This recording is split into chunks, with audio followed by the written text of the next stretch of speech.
So once again, Mike, we are talking about AI on Ctrl-Alt-Speech. And Oh, no. who isn't right now, I'm afraid.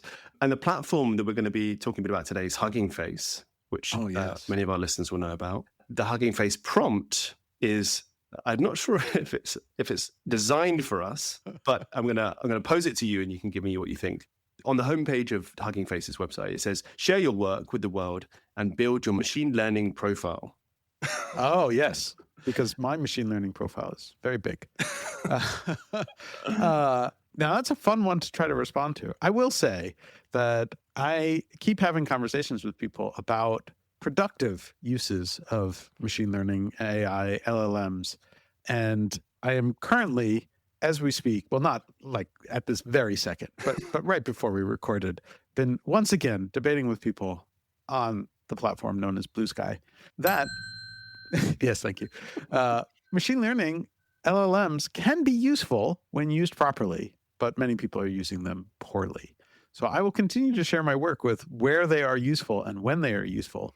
But sometimes it's a little bit of a challenge. Some people are very skeptical. Okay, so go to Blue Sky for your latest tips and tricks on using AI. I'm working on it. What about you? What work do you have to share with the world about your ML profile? Well, no one wants to see my ML profile at all. It's non-existent. It's terrible. But, Ctrl-Alt-Speech is, I would say, us sharing our work with the world. Yeah. And in that sense, I think this is a good place to start.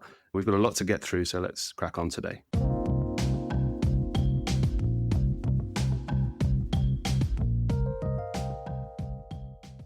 Hello and welcome to Ctrl-Alt-Speech, your weekly roundup of the major stories about online speech, content moderation, and internet regulation. It's July the 17th, 2025, and this week's episode is brought to you with financial support from the Future of Online Trust and Safety Fund and sponsored by the brilliant Digital Trust and Safety Partnership, an industry initiative designed to promote a safer and more trustworthy internet. This week, we're talking about playing whack-a-mole with AI models, being whacked by the UK's controversial child safety measures, and being hit across the face by scams. Damn scammers. I am Ben Whitelaw.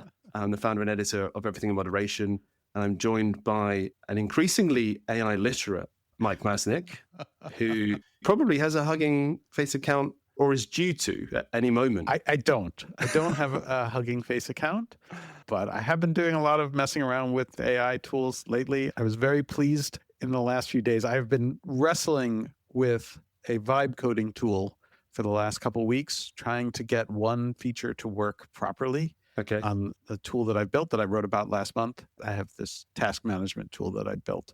Yeah, talk a little bit about that, because we've heard you've been doing this stuff. People might not have read the piece. You've essentially created your own productivity system. Yeah. Right? And I keep making it better. And for some reason, I had one feature that I was trying to get work, and it was bugging out on me a little bit and not quite working. But I did get it. It was really exciting.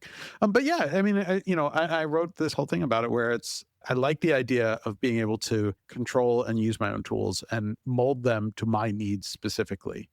And so I built it's a task management tool with a bunch of other features built in. I have it connected to my calendar and my email, so I can turn any email into a task. I can turn any calendar event into a task.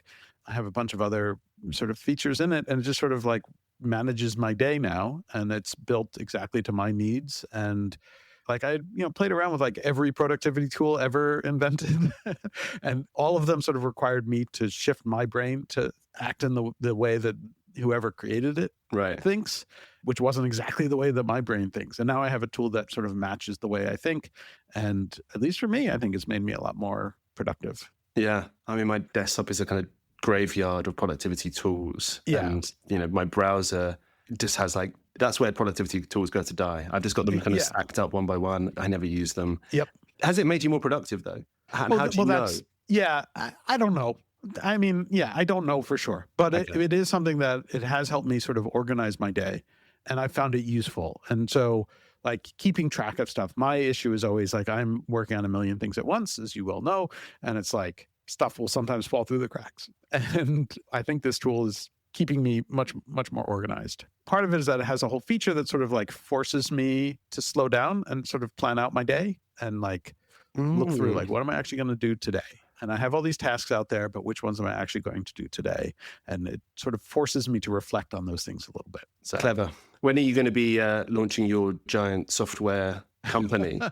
Well, this is the thing. It's like it is designed for me and me alone. And a couple people have asked me like, "Oh, that really sounds like exactly what I want. Can I get an account?" And I'm just like, "No, I have turned off." It's funny because you use these vibe coding tools and they just naturally assume that you must be wanting to turn it into a big business. And so it has like a whole login and sign up for an account. And I was like, no, like we're turning that off. Yeah. Because it is just for me. And I'm not letting anyone else use it. And so, yeah, it's kind of cool. You can build your own, though. Yeah, maybe I will. This tool sounds like it will come in handy next week, where you have a pretty packed week because you're going to be at TrustCon 2025, the major trust and safety professionals conference held in San Francisco. A lot of our listeners will be going.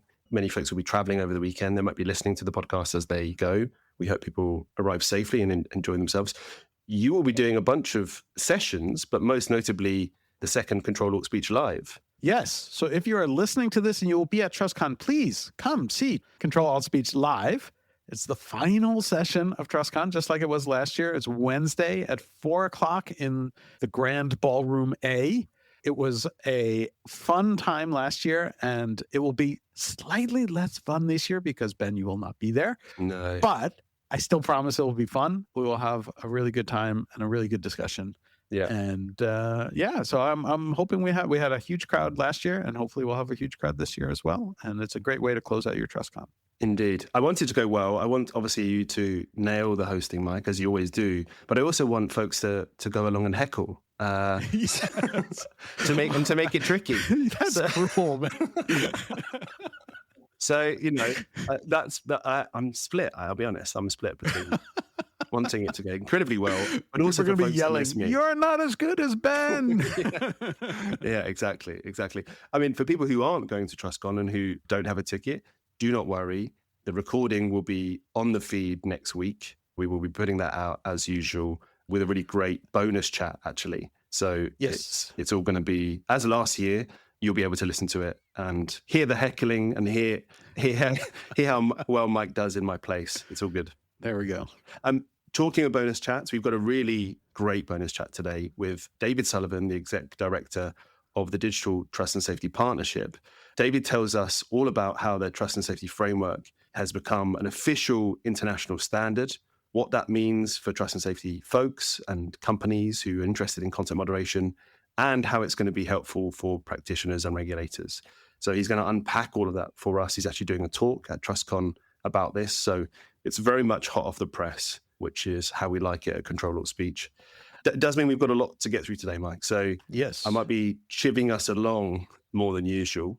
We've got a lot to get through. And we're going to start off, I think a lot of what we talk about on Ctrl-Alt-Speech is the kind of difference between what platforms say they do and what they actually enable, knowingly or unknowingly, and the kind of process of realization that companies go through when they discover that the unintended action of a user has taken place. And we're going to be talking about the French-founded company Hugging Face, which has built a bit of a reputation as the nice, friendly face of AI, but has got itself into a bit of a pickle this week. Yeah, well, it's interesting. And the question is like, whose pickle is it? I guess. So there are a few things, right? And I think most people listening to this podcast will recognize that anyone will say that if you create a space online that allows people to upload or post any kind of content, anything that is user-generated content, you have a trust and safety issue. It doesn't matter how or what. People will figure out ways to abuse it, and people will figure out ways to do bad things with it, and you sort of need to figure out what you want to do with it. And I think a lot of the entrepreneurs in the space come into this thinking like, we're just creating a platform, man. Like, what people do with it is their own business, right? And don't necessarily think through all of those consequences. And so this, I think, is an example of that to some extent. And it actually starts with a different platform, not Hugging Face, but an AI platform called Civet AI, which has raised a ton of funding and got a whole bunch of money as like a place where people could upload different AI models for generating text to imagery.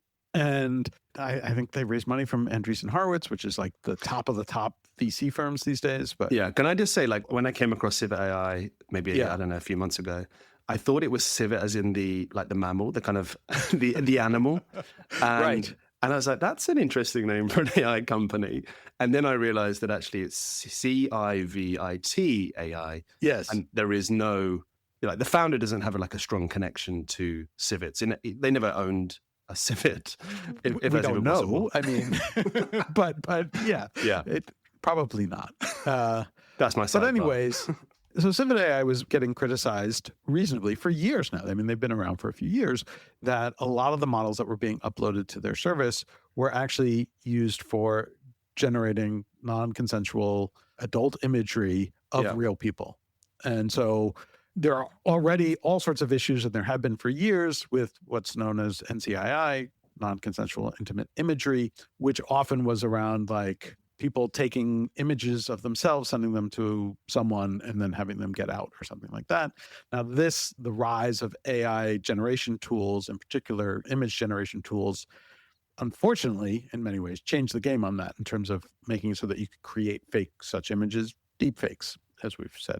And of course, because there are a lot of people in the world who, gosh, I was going to say awful, but, in some cases awful, in a lot of cases don't think through the consequences of what they're doing, or don't think about the harm that they may be doing to other people without them realizing it, ran to this platform generally to create naked images of people that they were, wanted to see naked, I guess. Yeah, and all of these kind of models are named after celebrities, right? There's a lot of targeting of celebrities. There's a lot of a push to reveal public figures. And in fact, different kinds of celebrities too. So there was definitely a lot, and obviously the majority of them being females, because men are awful, right? Yeah. And so so some of them are like the sort of world famous Hollywood stars and stuff like that. A lot of them, though, were also internet famous. So people who were popular more, within certain communities and stuff, which is right. I mean, they're both terrible, but in some ways even worse. And so Civet AI has come under criticism for years about this, and they've talked about their own sort of attempts to deal with it. Not well. I don't think they've ever held themselves out particularly well. But a few months ago, they said that they were finally going to ban all of these models. But they didn't do it immediately. They sort of gave model makers the ability to download their models and gave them a few days before they started to cut them all off. And eventually they cut out 50,000 or somewhere around 50,000 models that they took down from their service. And so this started with a story on 404 Media. There was a report done that looked at, there were these researchers who'd been following the models on Civet AI and sort of used this to figure out how many models were taken down. But they were also looking at how much of the imagery that was created on Civet AI was non-consensual intimate imagery in some form. Because they played down how much NCI was on the platform, right? Yeah, they had put out a report in 2023, at the end of 2023, saying that I think less than 20% of the content, they said we would consider it to be PG-13 or above. And so these researchers went to study that and said no. And they even went back in time and kind of looked at where things were. And even in 2023, when all this was happening, it was probably a much larger percentage. Right. Obviously, some of that is subjective. What counts as PG-13, which I should be clear, since it's an American rating, right? PG-13 is an American. Yeah, I think we have this in the UK. Yeah. Okay. I don't know what the UK movie rating system. Yeah, no, I think that's the same. Okay, cool. And so the idea is how graphic the imagery is and everything like that. But now they're saying that on Civet AI, towards the end, it was up around 80% of the imagery was this kind of imagery. All these models were taken down. But in the process of taking down all these models, these researchers sort of tracked which models were taken down. And then 404 Media had a separate story about Hugging Face, which was basically a bunch of the people who were making and using these models re-uploaded them to Hugging Face.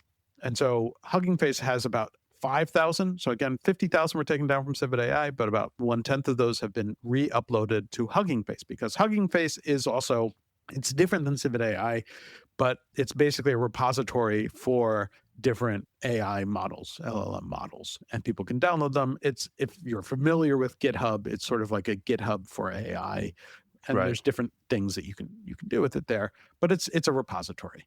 And so people took these models, and part of this was an organized effort. It wasn't just randomly people did this, but rather a bunch of people who were users of Civet AI set up a Discord and a group where they were discussing all of this stuff and did a concerted effort to upload the models to Hugging Face, sometimes using the same names, but often trying to hide the fact of what they were. Okay.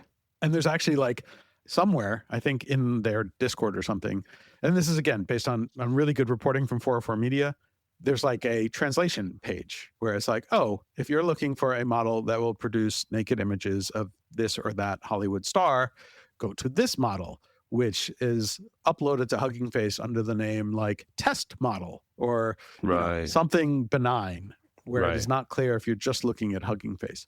So this presents a tricky trust and safety problem for something like Hugging Face, right?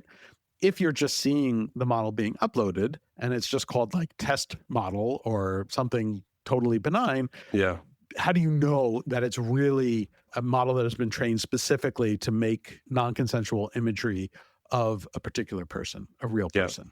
404 Media was able to like, work backwards, and they had the list of all the models that were taken down from Civet AI.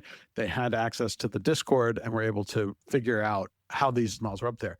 But again, so it represents this really interesting thing. One, in that like you would hope that Hugging Face was trying to block these models as well, and certainly should have been aware that when Civet AI goes down, people are going to start uploading. But also, again, it gets to like the difficulty of all of these things when people are trying to deliberately hide it and rename it, and they're being pointed there from elsewhere. It's not that people are going to Hugging Face and like searching for, I want to create naked images of so-and-so.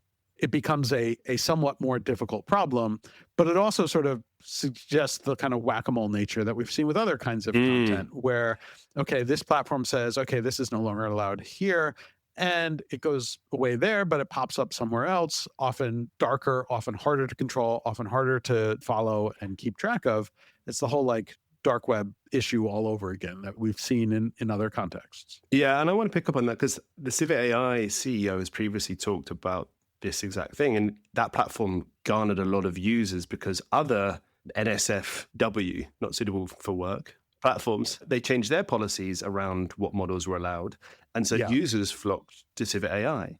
And so you have this shifting of users between different platforms in exactly the way you talk about. I mean, what are the ways we can get around this? Like, do we want platforms to be working more collaboratively to prevent this kind of safety issue, to prevent, what is a huge and growing issue of NCI? Do we expect platforms to do that? Yeah.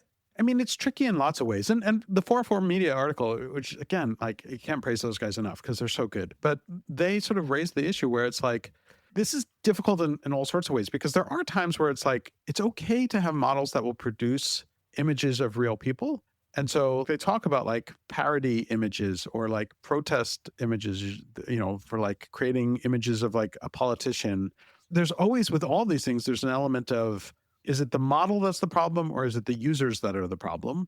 And is it the platforms that's hosting these things? And there's, as with anything, there's like some of all of those things, right? Yeah. So like, could you see a world in which you have some sort of like database, the platforms can check against like a hash database of different models and say like, we've decided like we don't want this particular model? Yeah, I mean, maybe that limits some stuff, but like people will adjust the models and re-upload and it becomes very tricky to stop, As with everything that I talk about here, like the answer is that it's always more complicated and there are no simple answers. And some of this is societal, where it's like, it would be nice if we trained young men that there are probably more productive and societally appropriate ways to think about these things. Yeah. As opposed to, having them channel their desires, I guess, in this manner. Yeah. That's the kind of comment, Michael, that will get you shouted at by tech dirt users.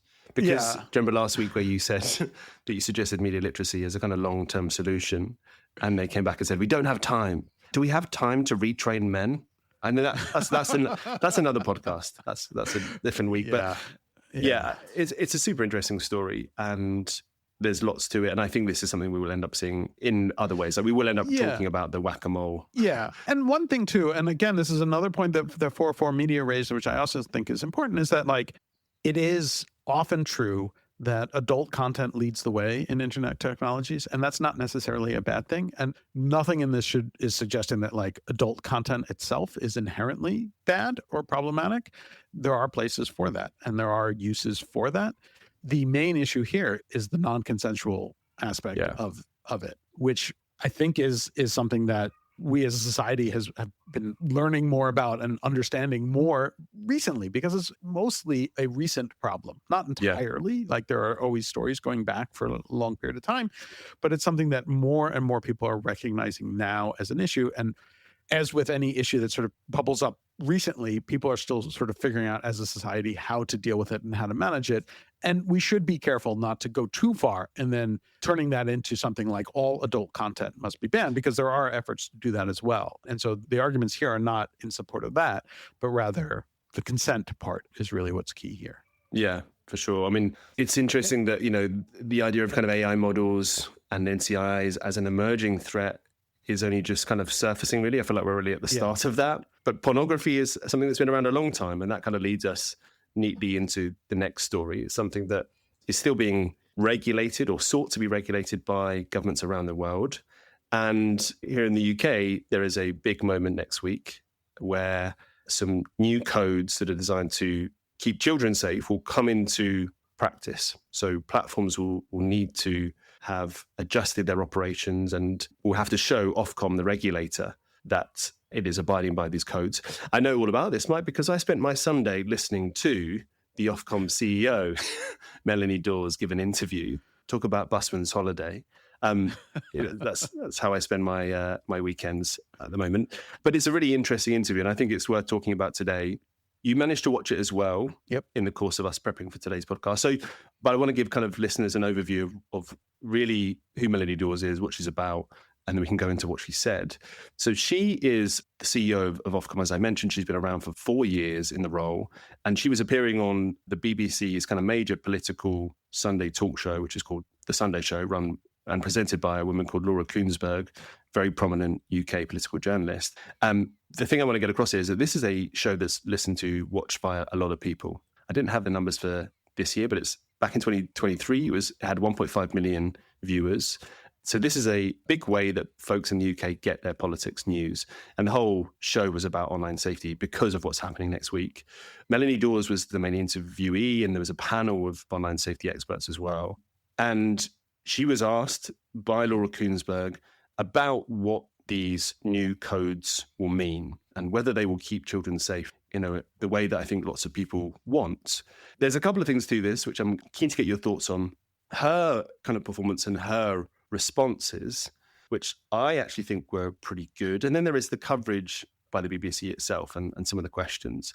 What was interesting really was how Melanie Dawes gave a really, I think, coherent and very professional response to questions around online safety. I thought she used the opportunity really well to talk about some of the companies that have agreed to Ofcom's new codes and have agreed to, for example, put up age verification on their sites, Pornhub being one of them. But she also pushed back at some of the kind of suggestion that Ofcom and the government more broadly wasn't doing enough, which is something that child safety campaigners will often say that the regulation hasn't gone enough. There was some interesting questions around kind of misinformation, which is a big topic in the UK very much since the last year when we had those Southport riots that we talked about on the podcast. And I think Dawes did a really good job of saying that actually misinformation is a very difficult thing to regulate, and we're going to wait for regulation from ministers before doing anything with it. Basically, overall, I thought she gave a really strong interview. And I think that's notable because there is a lot of criticism of Ofcom for the regulation and for what platforms are going to be doing to comply with it over the next few weeks. We're going to hear a lot more about that. But as far as people you kind of want to have at the top of an organization like a regulator, I thought she did pretty well. And she doesn't give a lot of interviews. The last time I could find that she gave a kind of as extensive interview as this was to a UK newspaper last year. She doesn't really come out and talk about this a lot. So it was a notable moment for UK online safety, and obviously that deadline next week of the 25th of July for companies to adhere to these codes is going to be a big moment in time for UK online safety generally, and I think will ripple much further than that. What did you think of her performance? before we get into the question she was asked. Yeah. I mean, it's always tough to tell, right? Because like someone in her position is in kind of an impossible position because it's just never going to satisfy anyone, right? Yeah. Like she's sort of being told that she is in charge of making the internet safe. The internet is never going to be safe, like just inherently, like this is the nature of society again. And so there were polished, media trained politician answers to questions, some of which, there were some that I thought she could have pushed back stronger on. I think she did push back on some and sort of pointed out that like there was some misinformation about the policies and how they were being implemented and how Ofcom was treating it. I think some of what's important to think about too is like Ofcom has always tried to position themselves as sort of, I used to joke that they position themselves as the friendly regulator. Right. I don't think that's exactly true, but it's more like the reasonable regulator is the way they've positioned themselves. Whether or not that's true is a different story, but they've always been out there sort of trying to engage with all different stakeholders and saying like, we're trying to understand, we're trying to balance the different stakes and the different interests and the different challenges here. We're trying to find the path that works the best. And I think that's kind of what she showed in there is again, like, we're trying to do this. Now that allows activists on one side or the other to say, oh, you're too much on the other side and therefore you're not doing enough. And I think she did navigate that. But again, like I have my general complaints about the Online Safety Act and sort of how it's being implemented and all that kind of stuff. But, for her position, I think she did as well as could be. Yeah, we'll get into that because there are a couple of platforms that have made big announcements this week. I thought it's worth noting that actually in an interview that I read with her, this might make you like her more. She suggested that she was skeptical about Jonathan Haidt's book, The Anxious Generation. And I was like, that's, similar to Mike. So the way to my heart. I don't know if she was flirting with you from afar. I think there's also an interesting nugget. Do you know how many hours a day of her smartphone she uses? Like no, I have no idea. Guess. Oh, God. And she thinks this is bad, by the way. So it's got to be a number that I'm going to think is way too low. 2 hours? I don't know. 3. Okay. 3 hours. She uses her phone for 3 hours a day, and she says that is bad. I would hate for her to see my usage stats. Yeah, seriously. But, I thought that her responses to the questions around smartphone usage were pretty good, despite the fact that she clearly doesn't spend a lot of time on her phone. Let's get into the kind of platform announcements then. Blue Sky made an announcement which rippled. Bell. Where's the bell? Mike is on the board of Blue Sky. I'm on the board as many folks will know. We actually got a message from one of our listeners, shout out to Barry, who said that he wanted to hear the bell for this story. So we're not mentioning it because of that, but it was a useful nudge. Blue Sky are going to adhere to these children's codes by having some form of verification. I don't imagine you want to much about it because you're not involved on a day-to-day basis. Yep. But what did you make of that? Yeah. That move? And also we should note Reddit similarly announced that they're going to be enforcing it as well. Look, yes, I am not involved in day-to-day decisions. I am on the board. I'm associated with the company. Take everything I say as biased if you want. I've made my position clear on age verification. I think it is a silly technology that doesn't work well. I think it has a whole bunch of problems. I think it doesn't solve the problems that people think it is solving. And I think that we're learning that as lots of different places around the world implement laws requiring it. We're seeing all of the problems with it, including the risks to privacy, all of which I've been extremely clear about. That said, there are laws that any company that wants to operate in certain countries has to comply with. And this is like an ongoing challenge of any internet company in figuring out if you want to provide services in different countries, there are different requirements. And how do you balance that and make those decisions is an ongoing set of trade-offs and debates and discussions. And so anyone who wants to operate in the UK has to do this. Blue Sky announced their plans early. Reddit announced soon after. Within the next week, we're going to hear from a bunch of others. As you mentioned, and as was mentioned in the interview with Ofcom, ALO, which runs Pornhub, is agreeing to do the same thing as well, which is interesting in that they Pornhub has very clearly pushed back in the US on almost every state. In the interview, she says that this is the only jurisdiction that they've agreed to comply with. That's not entirely true, because they did agree to comply with Louisiana, because Louisiana had a very specific implementation that Pornhub was willing to agree to. But every other state that has introduced age verification rules, they have not, which to some extent is, depending on how you look at it, a statement that's saying that Ofcom is being somewhat more reasonable in what they consider an acceptable level of age verification or age estimation or age assurance, which people will say are three different things. In reality, they all sort of blend together.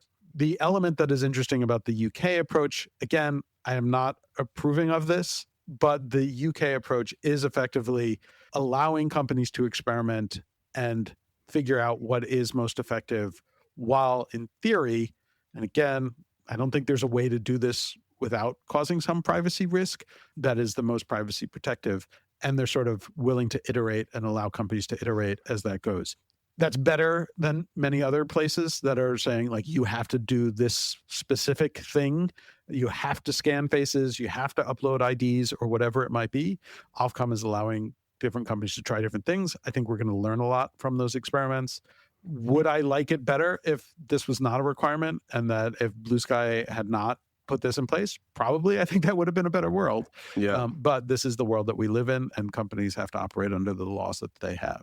Yeah. And we don't have a lot of time to go into it today, but the European Commission has unveiled its guidelines for online platforms about how to protect children this week, which includes a kind of its own age verification app. So it's taking a slightly more kind of concrete, guided approach to the process than Ofcom currently is. So that is notable. I'm sure we'll come back to that. And the one quick thing I want to say on that was the EU Commission, when they did that, they released this announcement where they said that the age assurance methods must be accurate, reliable, robust, non-intrusive, and non-discriminatory. That's an impossible collection of things. Like, there are no tools that hit all of those points. And I think this is what I'm always concerned with sort of the magic wand thinking of, like, if we say this is the way the technology has to work, that's the way the technology has to work. And that's impossible. And I worry about mandates that require the impossible. So that's all I'll say on the EU Commission setup. Yeah. Just briefly, I want to talk a bit about the line of questioning that Melanie Dawes got from the BBC presenter. I was not very impressed with the level of questions and the insistence of Laura Kuenssberg to kind of suggest that Ofcom just needed to block certain kinds of content. She kept talking about how parents didn't want to see particular kind of dangerous challenges on platforms or see, nudity. And wasn't it just simpler for them to block it? Not really understanding that is incredibly difficult, has a bunch of kind of downsides. And she kept going back to it. And it made me think, this is really why we do the podcast, to have kind of open conversations about the intricacies and the challenges of balancing these different priorities, of speech, of safety, of privacy. And it is kind of, to your point about 404 Media being such a gold standard for this stuff, the BBC, for me, was a bit disappointing. Yeah. And I'll just say, like, this is the thing that people who don't have experience or knowledge or don't dig deeply into this world think, like, oh, this must be easy. Just take down the bad stuff, and have no understanding of the trade-offs that come about with that. And so it's like, if you want no bad stuff online, you should turn off the internet. Like, you should make the internet not exist, right? All of these things have trade-offs. If you never want there to be car accidents, you should ban all cars, right? Yeah. But that has a cost to it. And so I thought those questions were very weak, but very standard is what you hear from the media all the time and from politicians all the time. And it's part of why we try and do what we do. Yeah. Me on Tech Dirt, you and Everything in Moderation, and both of us together here on Ctrl-Alt-Speech, is get across the idea that there are trade-offs, and these are difficult questions with no easy answers. And every time some media talking head goes off about, like, well, just ban that stuff, you have to stop it. It's not a realistic solution, and it doesn't contribute productively to this discussion. Yeah, agreed. We are going to race through, Mike, and I mean race through the final three stories we've got today. Let's do it. We've talked about my TV viewing habits this week. We want to talk about your TV watching habits this week. And you've been watching a documentary about sextortion, which sounds fascinating. Yeah, and it's also on UK TV. I had a VPN over to London to watch this. So the home of good online safety TV. Yes. It is available on YouTube if you are coming from a London IP address, or if you have an account on Channel 4's online website, which I don't. But I did see it on YouTube. So it's really interesting. We have talked about sextortion scams before and how tragic they are and the impact of them, how widespread they are, how they're happening, and the challenges of fighting them. And this documentary was fascinating. It's only 45 minutes long. The person started is Jordan Stevens, who's a music artist in the UK, fairly successful, well-known. Can I just recommend one of his songs? Yeah, go for it. What's the name of it? It's called Mama Do the Hump. It's an absolute banger. Okay. Raise all kicks. I was very surprised when he did a documentary about online safety because he's quite a funny guy and a bit of a joker. But that song, excellent. Okay. Excellent track. Well, please continue. Yeah, sure. What's interesting is that what he did was, he heard about sextortion scammers and he partnered with people who understand how those scams work and with some computer cybersecurity folks. And they set a honey trap trying to get sextorted. And what they did was he got, with consent, a male model who gave him images that could be sent to one of these scammers, because they pretend they're a young woman, send their own like AI generated stuff. But he got an actual male model to volunteer or they probably paid them, I'm sure, and sent back things and then, got scammed. And it's the same plot that we've talked about in past episodes, where as soon as the image is sent, the conversation switches and it's like, I'm going to destroy your life. You have 10 seconds to send me $200. But part of what they did was they got fake gift cards, because these guys always want gift cards. That's how they want you to send the money. They set up a fake website where when you went to redeem the gift card, it asked you to check there's a little pop-up. And if you click the pop-up saying like you give it your location, the site would extract your location like down to 1 meter. Like they could figure out like in the thing, the guy shows Jordan where he's sitting in his house. And Jordan's like, oh my gosh, like that's like really, really scary. And so they set up this honeypot trap they get a scam and they figure out where they are. And then he flies to Nigeria to try and go confront the scammer. Right. And they go through this whole process. It's really fascinating, really interesting. He also they do confront that particular person who denies it, but they keep collecting a bunch of evidence that is almost certainly that guy. Right. But he also does have conversations with a bunch of people who admit to being these scammers. They all wear masks and stuff, and they talk about, but then he also talks to the family of a victim who took his own life in the UK, who was a victim of this stuff, and to a bunch of his friends. And it's fascinating because you see sort of all the different sides of this story. And the important part is that they really present the idea that people fall victim to these scams. And it's not the fault of the people who fall victim. And the most important thing is like, one, more people know about the scam so they recognize them when they're happening. But then also, if people become victims of it, to talk to someone about it and not think that the situation is hopeless. And so at one point, there's like a soccer match in memory of this kid who ended up taking his own life. And they talk to all of his friends, and his friends are saying like, oh, we learned more about this. We understand, like, oh, I wish he had come and spoken to me and we would have helped, and all these kinds of things. And I think that was really important. And because I went and I watched it on YouTube, I saw there was like another video that was recommended to me, the algorithm at work, of Jordan also being interviewed by a TV presenter in the UK about this documentary. And that TV presenter was like banging on him like, oh, well, the message is like, never speak to people you don't know online and never post, naked pictures of yourself. And Jordan was really good in pushing back and saying, look, humans are people, like we make mistakes. The more important, like telling people just not to do anything is never going to be useful. Like, yes, they should learn about it. And yes, like everyone should be better about this stuff. But the real message has to be, don't think that you're trapped if you get into one of these situations. If something bad happens, be willing to talk about it. And the more people talk about it, in the documentary at one point too, he's like going around the streets talking to people. Do you know about sextortion? And like a couple of people admitted to him, like, oh yeah, I was a victim of it. And he's like, we need more people to be talking about it. So I thought it was really well done. And I was really impressed by him in particular in terms of how he handled the whole show and the discussion around it. Nice. We know how hard it is to, for people in documentaries and presenters. We talked about it before. You on the John Oliver show and providing advice and guidance, but making programs that people will watch and that leave the viewers with a better understanding of how online safety works is tough. So props to Channel 4 and the production company for that. This next story, Mike, is actually a continuation of a theme. This is a blog post from the company Block Party, which is a tool that I've used in the past myself. Really, really useful tool to help you understand what data that you make available online and helps you kind of clamp that down so you're less at risk from scams and other things.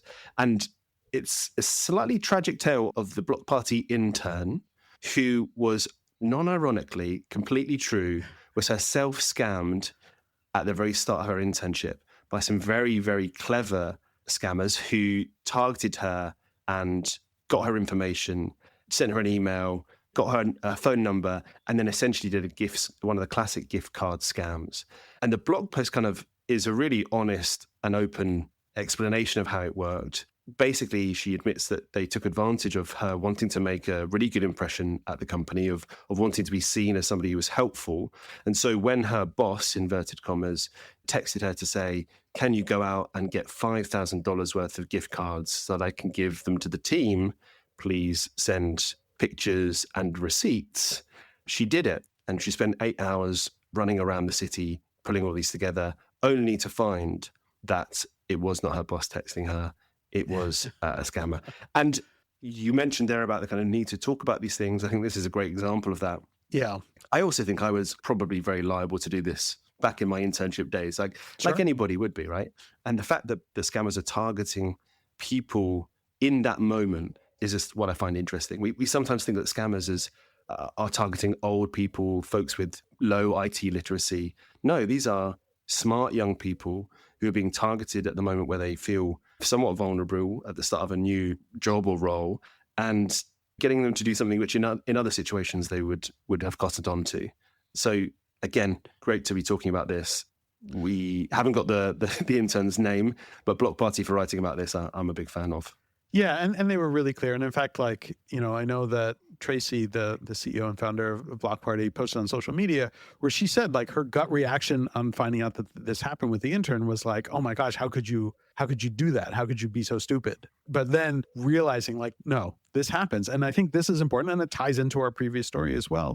The scammers are professionals. The scammers are trying to scam 100 people a day or more. This is just an operation, and they're just working the numbers, and they have every trick in the book. And everyone as an individual, whether it's a sextortion scam or any kind of scam as a target, you can be so good and catch and block 99.9%.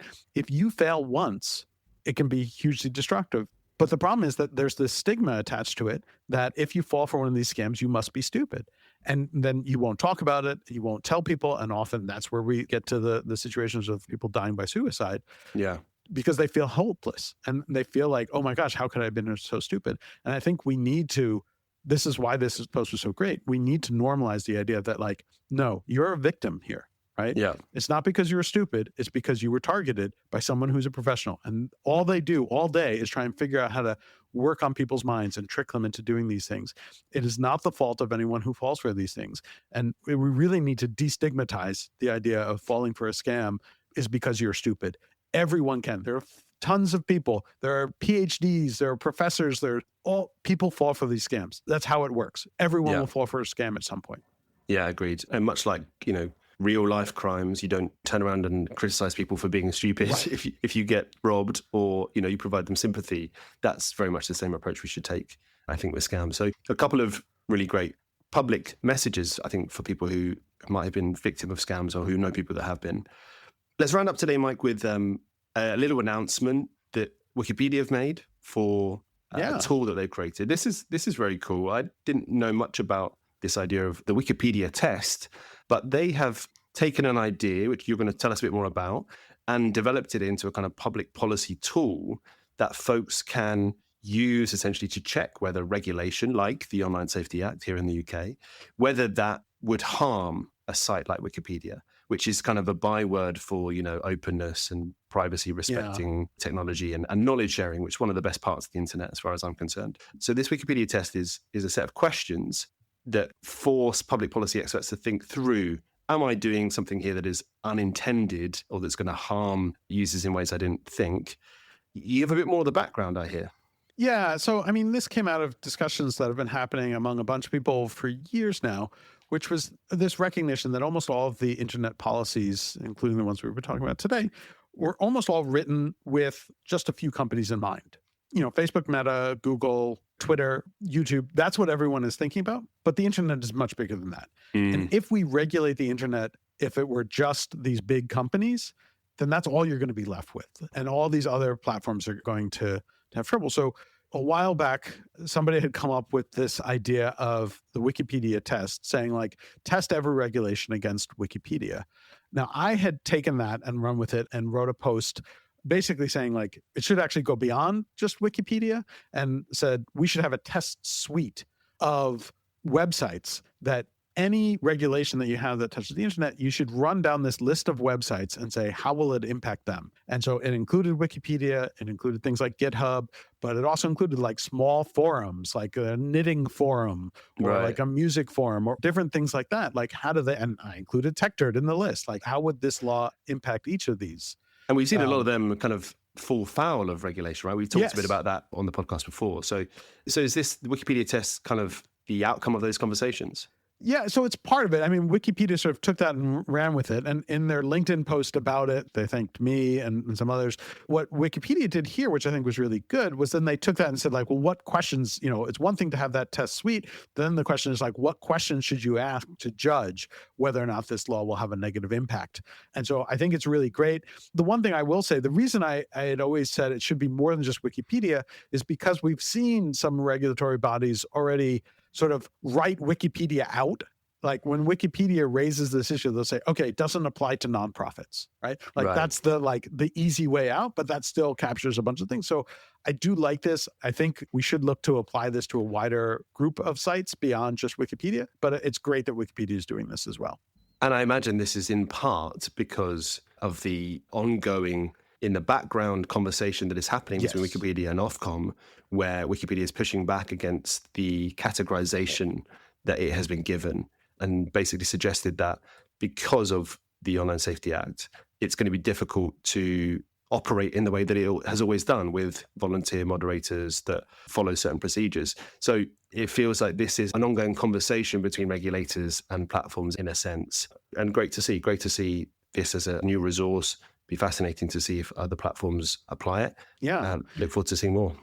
Yeah, and I hope that it does become useful. And, this is always about this conversation between regulators and the platforms and how these things should work, which I think actually leads us really nicely into the bonus chat that I had just a little while ago, actually, with David Sullivan of the Digital Trust and Safety Partnership, talking about their new standard, which I think should be really useful in these discussions and the discussions between platforms and regulators and with practitioners and sort of trying to understand how do you implement trust and safety in a way that is actually useful, creating a sort of straightforward language that everyone can use, that everyone's on the same page and people understand stuff. We don't have some of the problems that maybe I talked about earlier with TV presenters insisting well, why don't you just make the bad stuff disappear?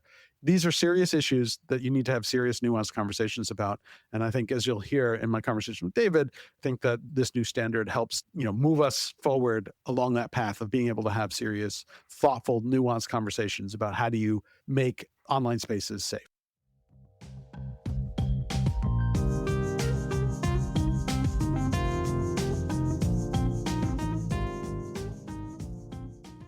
David Sullivan, welcome back to Ctrl-Alt-Speech. We are glad to have you and the Digital Trust and Safety Partnership on as a sponsor for the bonus chat, and with something quite exciting. So this week, I think today, you have officially released the SAFE framework of trust and safety, digital safety best practices as an approved ISO standard. So congratulations, first of all. Thanks, Mike. It's a pleasure to be back, and it's a pleasure to be back with this news in particular. Cool. So let's start out with the basics. What can you tell me about the framework? So the framework goes back to the formation and launch of the Digital Trust and Safety Partnership a little over 4 years ago. And as I think you and listeners to this podcast know better than anyone else, when it comes to trying to figure out how to have safe and trustworthy digital products and services, but not unduly constrain people's human rights, including the right to freedom of expression, this is a really challenging matter. And so our partnership really brought together companies providing all kinds of different digital services around, I think, a simple but powerful idea about how to deal with this challenge, which is that instead of trying to standardize what types of content or conduct should be allowed online, standardize the practices that all companies are using to address whatever risks are particular to those products or services.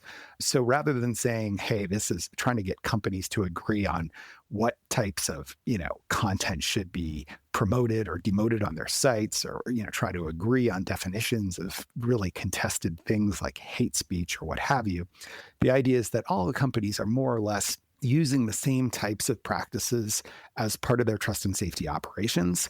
And let's clarify those. And so we do that with a framework that has 5 overarching commitments that all companies can make that are around product development, product governance, which is, the rules and community guidelines, what have you, enforcement of the product governance, improvement over time, and transparency with the public.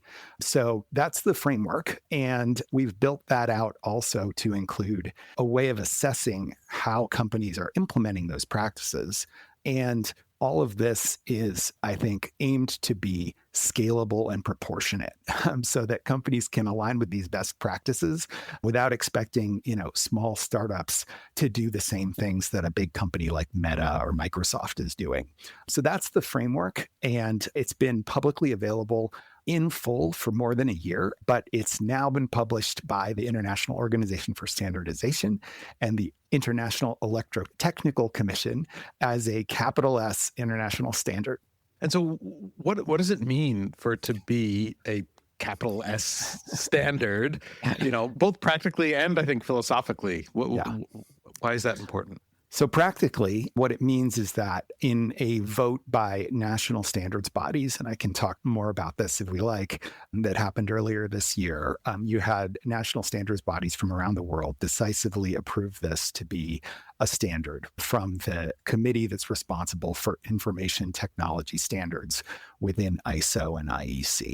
So you've had national bodies around the world approve this document, so it's going to have global recognition in ways that are similar to other international standards that folks working in trust and safety who are either come from the fields of information security, privacy, or AI may understand. So in those fields, you have standards that are very well known and well developed with much more bells and whistles than what we have published, like ISO 27001, which is the international standard for information security. And we hope that this standard can be a first step. It's really the first standard of its kind for trust and safety, and one that can then allow everyone around the world, whether you're companies, whether you are users of these services, whether you are regulators and policymakers, to use the same concepts, the same terms, and embrace a similar approach while still allowing for the kind of diversity of products and services that we all want, because that's what makes the internet work and work for everyone. Yeah, I mean, it's interesting because, I think when people think of standards, they often think of sort of like rigid rules. And this is what everyone must do. And so I'm sort of curious, how do you balance that with trust and safety, where it's this constant iteration and constantly people have to adjust and companies are changing based on the realities of the world and sort of what's happening at that time. So how do you turn that into a standard? Yeah, so there's all kinds of standards out there. Standards are really for anything that is kind of measurable and repeatable, you can potentially have standards. And so oftentimes you think of standards as either technical standards, a lot of the, code that we used for the internet and all kinds of products and services are based around technical standards and specifications. But you also have standards that are really about frameworks and processes. And if you think about something like the NIST cybersecurity framework, for example, that's not a technical, rigid specification. That is an interrelated set of concepts that allow everyone to get on the same page and talk about and understand things and how to do things in a way where you can still have lots of variation. That's been the inspiration for our approach. That's why we have these 5 overarching commitments. And then we have examples of about 35 specific best practices that companies can use to implement those commitments. But which practices apply really depends. So for example, under our product governance commitment, we have a best practice around community governance, basically the idea of community self-regulation, the kinds of things that happen on services like Wikipedia or Reddit. That's not a best practice that's really applicable if you are a, file sharing service, or an online word processor or something like that. Right. So you need to have that variation, but then you also need to have a rigorous approach. And that's where our assessment methodology, which really aligns with a lot of the things that companies are already doing, both as part of enterprise risk management, as well as regulatory compliance with things like the Digital Services Act and what have you, where you're identifying controls, documenting controls, testing those things, and doing that in a way where for the biggest companies, they do it in a way that's really as sophisticated and rigorous as you can get, while having processes that can also be used by smaller companies. So that's how we approach that.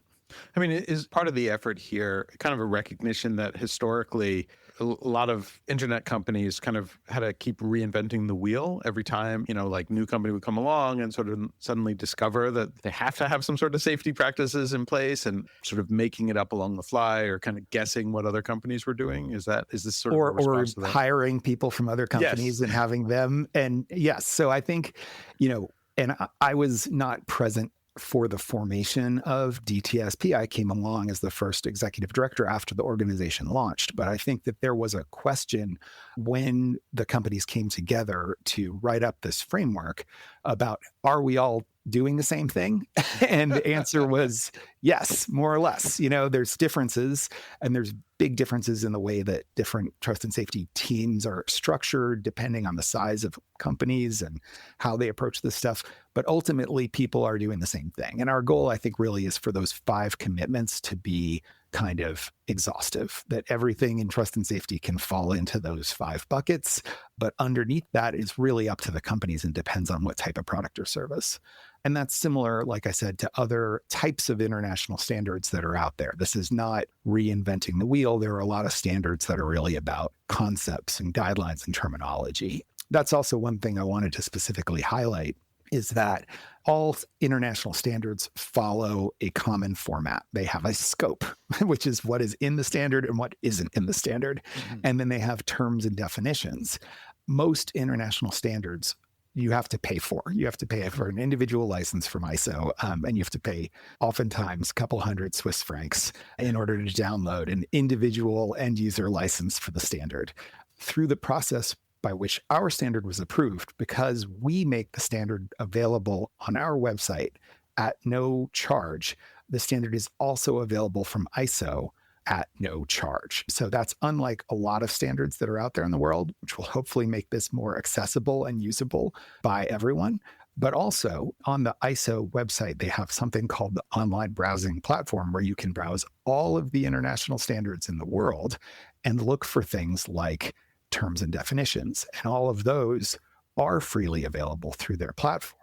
What you now have that you did not have a month ago is that if you search for trust and safety in the online browsing platform, the definition from our standard, ISO IEC 25389, is there. So we now have internationally agreed definitions for some of the terms in this space based on what industry practitioners are doing, that hopefully is going to help to improve and inform the conversation between companies and governments and NGOs and all of the people talking about trust and safety, online safety, platform governance in a way that I think can lead to more productive conversations going forward.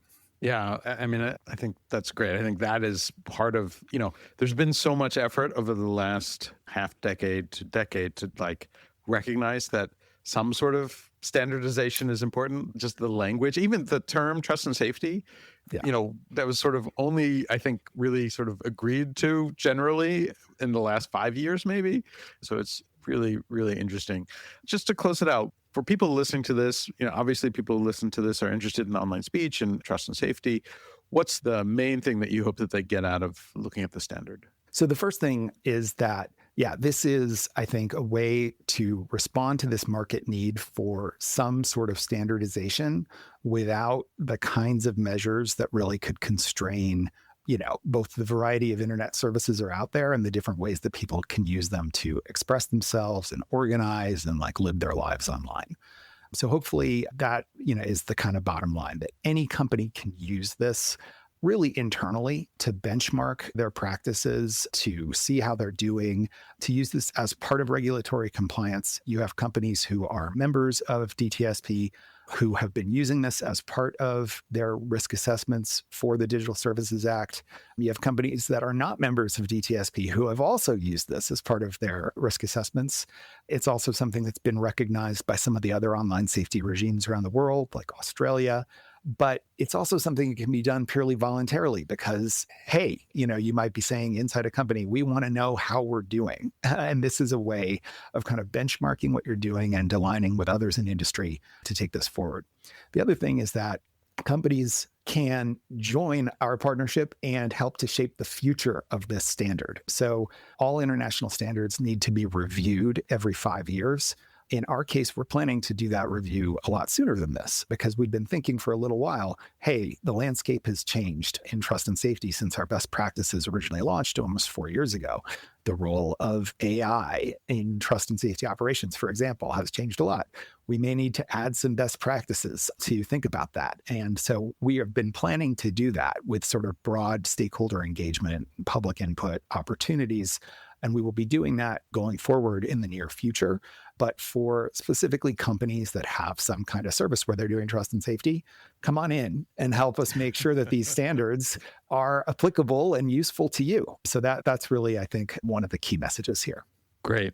And so people can download this from the ISO website. We'll put a link in the show notes as well, and from the DTSP website as well. That's right. Yeah, there's kind of identical versions, the ISO version and then the DTSP version, and you can get them either way at no cost to you. Excellent. Well, thank you so much. A fascinating project. I'm glad it's out in the world, and thank you for coming on the podcast to talk about it. Thanks so much, Mike.